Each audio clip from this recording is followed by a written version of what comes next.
رمضان كريم وكل سنة وانتم طيبين. في حلقة النهاردة هنتكلم معاكم عن توقيت عرض مسلسل العمدة، وكمان في خلال الحلقة دي هنقول لكم على قنوات عرض المسلسل ده. وقبل ما نبدأ أعزائي المشاهدين اعملوا لنا لايك للفيديو ده وسبسكرايب للقناة وفعلوا جرس التنبيهات عشان كل جديد يجيلكم أول بأول. وصلي على النبي ويلا بينا.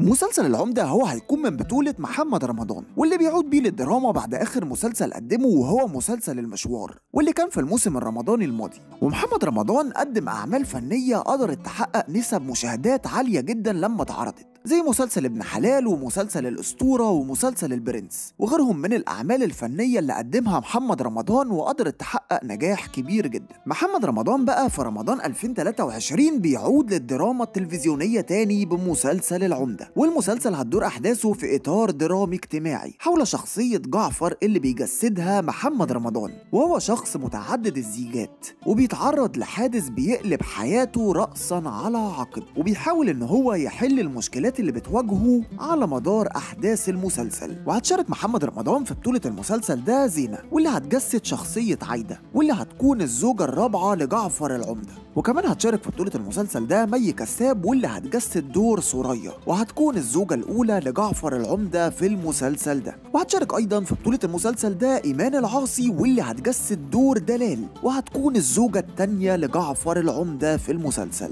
وهتشارك برضو في بطولة المسلسل ده منى فضالي، واللي هتجسد دور نرجس، واللي هتكون الزوجة الثالثة لجعفر العمدة في المسلسل. وهيشارك في بطولة المسلسل برضو عدد من الفنانين زي هالة صدقي وأحمد فهيم وفريدة سيف النصر وغيرهم من الفنانين. والمسلسل هيكون من تأليف محمد سامي ومهاب طارق، وهيكون من إخراج محمد سامي. ومحمد رمضان ومحمد سامي كانوا تعاونوا قبل كده في مسلسلين قدروا يحققوا نجاح كبير جدا، وهما الأسطورة والبرنس. ولكن هنا بقى السؤال، هل مسلسل العمدة هيحقق نجاح كبير ولا لأ؟